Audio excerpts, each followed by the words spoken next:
Hi, I'm Nidhi from SIEC, and I've been into international education for the last 15 years. SIEC has been into international education for the last 23 years.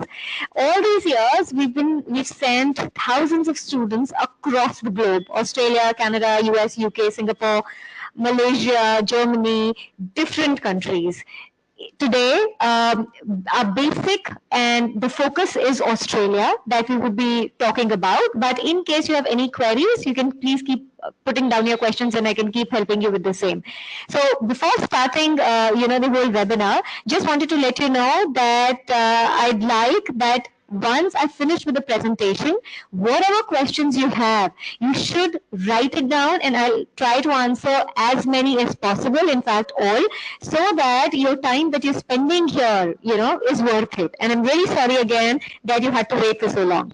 Okay, so the first thing that I wanted to share was why study abroad. I'm sure every one of you are absolutely aware of the opportunities that exist across the globe. Whenever our students come back, we actually always ask them, do you think it was worth it? Do you think that it was a good decision to go and spend so much of money, be away from your family, and then be in a completely new country on your own? There are a few things that every student tell us, and that is what I wanted to quickly share with you.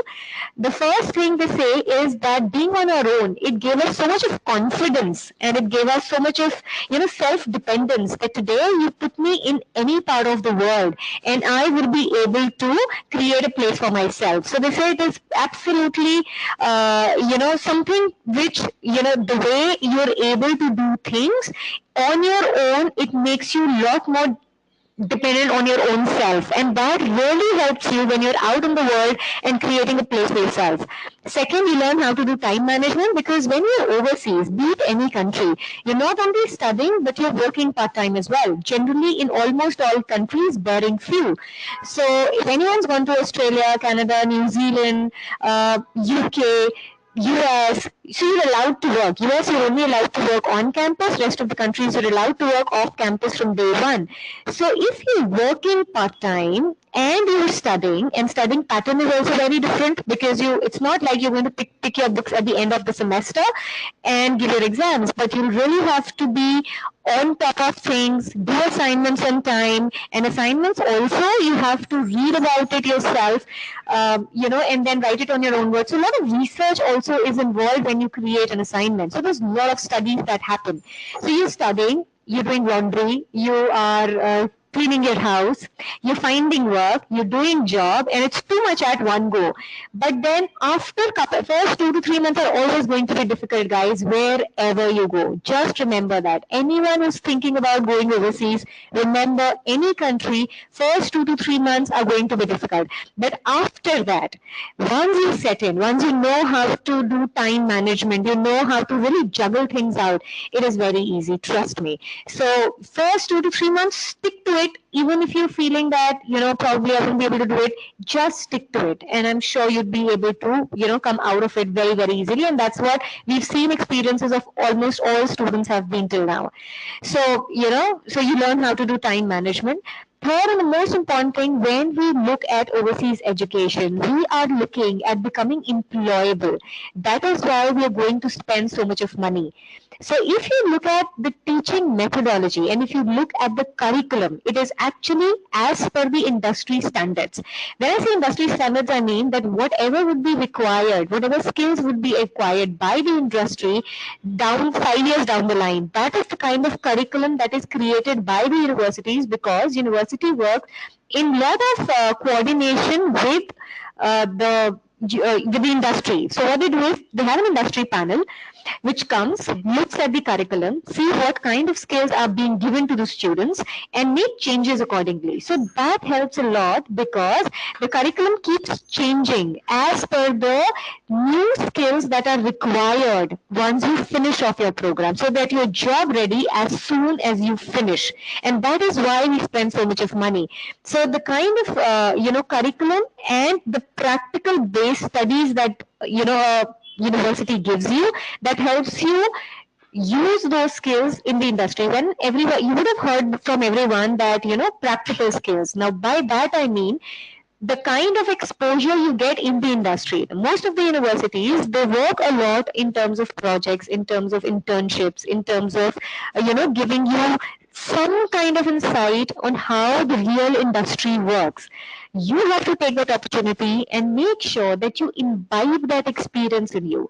Because when you go for work later, the kind of exposure that you have in the industry, in your own stream, it really helps you to get jobs later. In fact, most of the students who I've seen become successful are the ones who actually started doing volunteer work in their own stream. Really helps. So you have to work very closely with your career cell of the university. Maximum universities have it, and they work very actively with the industry in that community. So they keep coming up with, so there might be some companies which might need interns or need some help in hand. And if you are in touch with your career cell, they might keep telling you that this is the work that is available. It can be in your stream as well. And if you go do it, it can be part-time. You do it, you gain experience. And that is the kind of experience that employers want to see at the end, that what is the work exposure, the real exposure that you've got along with your studies. Studies also, you have to make sure that you are, doing really well in your studies. So getting distinctions and high distinctions in the countries is not difficult at all. At all. You just have to be very regular in your studies, and you have to make sure that you are, continuously working on your study pattern, your assignments, and the work that is being given to you. If you are regular, trust me, getting distinctions and high distinctions is very, very easy. The kind of technology that is used in the classroom for studies is one of the best that you will get, because they make sure that if you have to go and work on certain softwares, later, those kind of softwares are taught to you during your classroom studies, so that when you go and work in the industry, you know what they're talking about. For example, there are programs which helps you learn Salesforce automation software. So that being one of the biggest industries, if you go and if you know about the software, you go and apply in Salesforce, they will know that you know how to use their software. Simple things. So similarly, if I'm a mechanical engineer, I go and study mechanical engineering, masters, or any of the advanced programs that I do, I will be able to work on the machinery, on the work on the equipment and technology that would be used by the industry. That is why as soon as I finish, I become job ready. And you study in some of the top universities in the world, because these universities, now if someone, you want to make sure that you want to study in top 100 universities in the world. If I'm going for my master's, I probably would like that I study in top 100 universities in the world. So those kind of opportunities are available to you, so that you study in some of the best, best universities across the globe. As today's session was more on Australia, so I've kind of put in some points which I feel makes Australia as a distinctive education destination to go for. And trust me, guys, this also we've not only it's just about the universities that we represent, where we get our information from, because we represent almost all universities in Australia, and our training happens from those universities. So whatever we tell you is as per what's happening right there. But we also take a lot of feedback from our students. We have an office in Australia in Melbourne, and there's a lot of feedback that keeps coming in of how they are doing, how is the level of the universities, how they're doing in Australia, how is the country as such. How do they treat you? What are the opportunities that exist? So we do all that stuff. Now in that area, if I talk about Australia as a destination, everyone, the first line that comes in Australia is the third most popular destination in the world. But basically what it means is that the country, people are very, very friendly. So you kind of feel very happy when you go to the country. I've traveled to Australia so many times, and trust me, I think it's one of the most friendliest countries that I've ever gone to. So warm, you feel as if, you just feel happy. You just feel like smiling and, talking to people, and it's very, very comfortable, safe. I, being a girl, I have been to the uni at night. If I had to finish something, I had to work. And I've never faced a problem as such. I've traveled so many times alone, never faced a problem. Yes, you have to be a little careful. You have to see how you go out, when are you going out, what is the area that you're going in. You've got to be a little careful in these things. But as such, overall the country is very, very safe. And the universities have done a lot of work in terms of making sure that there's a lot of safe environment within the universities as well. Also, getting into top 100 universities. So 8 out of the top 100 universities in the world are Australian universities. So when I look at these 8, getting into these 8 is much more easier than what you look at getting into Ivy Leagues or Canadian top universities like University of Toronto or University of British Columbia. It is much more easier in terms of entry criteria as well as the process that they follow. Because in Australian universities, what you majorly require for your entry criteria is basically your academics. So if I am a 12th standard student and I score well, I have anywhere above 85%, I can get admission into top 100 universities in the world. If I've got 90 plus, let's say 92 or 94%, I will be looking at scholarships as well on the range of $8,000, $10,000, $6,000 per annum. So Australian universities, not only the process is easy, but in terms of the scholarships, they're some of the most open universities that you can get in. So only your academics matters, guys. Your 12th standard and your, if you've done bachelor's, then your bachelor's degree percentage. So anyone who's in the final year or in the year 12 at the moment, make sure you're working hard on your percentage. The beauty of Australia is that that there are universities for every kind of student, which means if I'm a 50% graduate, I will have universities that will take me in. 55, I'll have universities. 60, I'll have universities. So I have this range of universities which will take me as per my percentage criteria. And it's only the percentage that is required. That's one thing. Second is basically your English-based test, which is IELTS or PTE. One of the things is that is required. Anything you can give, IELTS, PTE, TOEFL, Cambridge test, all are accepted. So you can give any of these without any problem. PTE is very scoring at the moment, so you can go ahead and give that. Otherwise, if you've done IELTS, if you've done TOEFL, that's also done.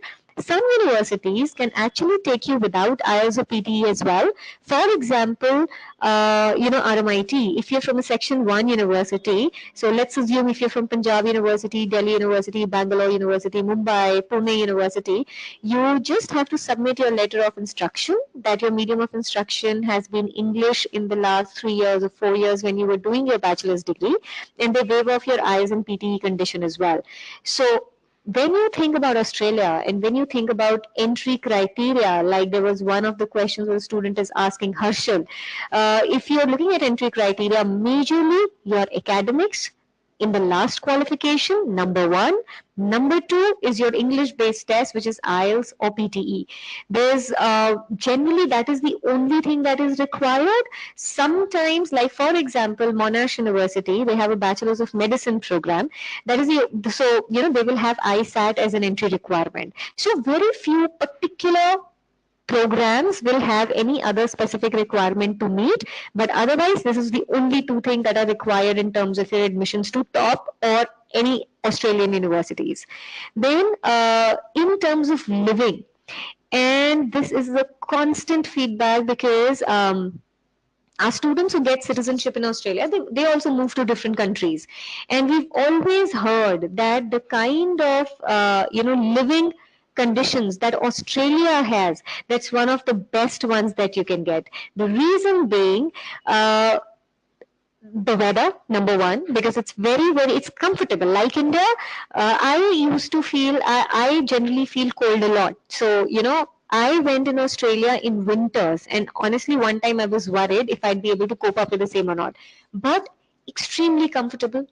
It's more like what we are used to here. It's just that the wind is a little more because, kind of feel that you feel the wind, because it gets that pretty often. So if you have your wind cheaters in place, if you if it is summers, if you have umbrellas in place, so umbrellas, wind cheaters, all that stuff, if you have in place, it's one of the best weathers that you can have outdoors. That's one thing that they really, really like. So specifically Australians, they are known for their, Australia is known for its beaches, outdoor activities, and that is why people, they look for that. So anyone who's interested in, enjoying it fully, outdoors are one of the best things Australia has to offer, and weather has one of the best things that they have to offer. Plus, if you look at the top 10 cities in the world, Australian cities constantly rank in the same, which showcases the quality of life that Australia has.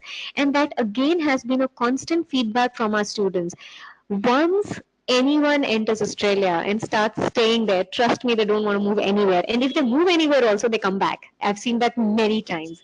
Ultimately, they want to settle in Australia because of the quality of life that you get. Whatever you earn in that amount, you can really have a very high standard of quality of living. And I think that's one thing that we all need, because ultimately we are looking at, why are we studying? Why are we working? Because we want to live nicely. We want to give a secure future to ourselves and a secure future to our parents as well. And Australia is one country which actually helps you get all this. Then the pay packages. The minimum wage rate is one of the highest in Australia. So if you look at the dollar rate, if you look at the minimum wage rate per hour, $17 to $18 is what you're looking at in terms of earning in part-time jobs. You're allowed to work 20 hours per week while you're studying, and full-time during your vacations. So vacations happen from November end to Feb mid. So if I'm working 20 hours per week, and if I'm earning $17 to $18 per hour, I can live very, very comfortably in Australia. My living expenses are never a problem. Uh, First 2 months, we always say have patience, it takes time, but we've seen a lot of our students getting jobs within the first month. And the ones who went in November and the ones who are going in February, the ones who went in November are already working, and most of our students I've seen generally get about $20 to $22 per hour. If they're working on holidays, they get a lot higher pay package for per hour. And if it's national holidays, it is far higher. So, the pay package thing in Australia is by far one of the best that you'll get in any other country, because the minimum wage rate is high. Then the infrastructure, facilities, all that stuff, when you talk about Australian universities, because all are public universities except two, and those two private universities does not mean that they're not great. They're excellent universities, just that they don't get funding from the government. So Bond and Notre Dame. So all of the universities are government universities, public universities. So you've got some of the best universities that are there, who are very open in terms of giving you scholarships, which is the best thing. Because when you look at Australian universities, scholarships are the biggest, advantage that universities have, along with quality of education. So someone's asking me about how's Deakin, La Trobe, and Victoria. Excellent universities, all in Melbourne. So it depends. See, I'll tell you one thing, guys. As I said, we represent almost all universities in Australia. Okay. Now, every university will give you a similar outcome in terms of your professional degree. For example, I'm going for Masters of Accounting.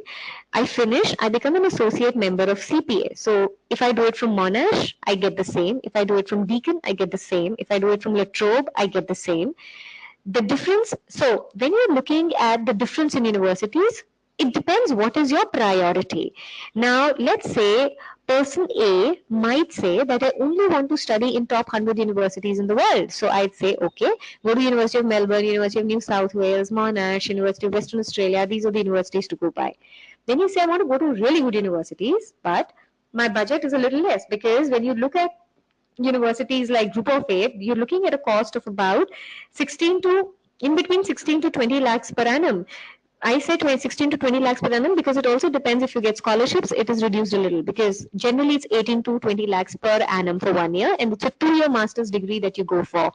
Now, if you look at, you can say that I want to go to really good universities, but my fee structure should be a little less. So I'd say let's apply to Deakin or La Trobe because they've got programs which are excellent. The quality of education is very high. Campuses are fantastic. Plus, they're giving 15 to 25% scholarships to students who have above 60%. So there are slabs. If you've got 60% and above, you get this much scholarship. If you've got 65, this much. So, so the different universities which are giving scholarships on the basis of your percentage criteria. So I look at the ranking, I look at the budget, and I see what universities fit in my criteria. So if let's say, so we generally help our students select about 2 to 3 universities which have the program and the budget that the student is looking for, and the location, obviously, that if you only want to go to Melbourne, we help you suggest universities accordingly. So if you're looking at looking at the criteria of budget, location, ranking of the university that you're looking for, uh, any specific program that you're looking at all these priority options, we suggest you about 3 universities to apply for. Plus, you can also look at scholarships. Different universities, different scholarship slabs, and Australian universities are very, very open towards it. So, scholarships another very big advantage for Australia. So, if I look at the process that we follow for Australia, it is very simple. First thing, we help you select the university. So we see what universities fit in your requirements and we guide you accordingly to apply. We do the entire admission process. So we just need your academics. We need your 10th, 12th, bachelor's degree, whatever you've done. So one is academics, then is your IELTS or PTE. If you haven't given IELTS or PTE or TOEFL still, does not matter. You can apply for a conditional offer, get a conditional offer in hand, and later on submit your IELTS or PTE. That is not at all a problem. Then once you've submitted, you've got the offer letter, then we start looking at finances. Who's going to fund the money for you? Who's going to look at how much finances you require? So, we guide you with each and every step. You go for generally a 2-year program, out of which you generally have to show finances. You're not spending it, you're showing it. You have to show basically 1-year funds, which comes out to be in between 22 to 27 lakhs, depending on kind of university you're going for. And there are various ways how you can you can show it. Very easy, different methods, savings, FDs, loan, and 3-4 people together can show the money for you. It's not, doesn't has to come from one person only, but like your parents, grandparents, brother, sister, aunt and uncle means relatives, mama, mami, chacha, chachi, tai, tai. 3-4 people together can show the money for you. And it's so you show the finances. What you're paying is basically your first 6 months fees. So you pay 6 months fees, and then after that you apply for your visa. So with academics, apply. If you have everything in hand, you apply for unconditional offer. Otherwise, you get a conditional offer. Once you get the conditional offer or unconditional offer, we start preparing for your finances. Meanwhile, if there is a condition on your application, you fulfill that, get a full offer, get finances in place. As soon as finances are in place, you get your medicals and you pay your first semester fee. Once your first semester fees is paid, you get confirmation of enrollment from the university. And with that confirmation of enrollment from the university, you basically submit your visa file. That is the process, which is very, very simple. Now, as someone has review on La Trobe and Deakin, first of all, I'd like to know what program, because if you look at La Trobe and Deakin, they're almost similar. Business, IT, pharmacy, physiotherapy, health sciences, engineering, they've got different options. But sometimes, according to the program, also we can tell you whether what should be the first priority. But if I look at it, La Trobe and Deakin, almost similar. You can choose one of it depending on the budget that you're looking at and the program that you're looking at. So if supposedly it's business, I'd say Deakin as my first choice.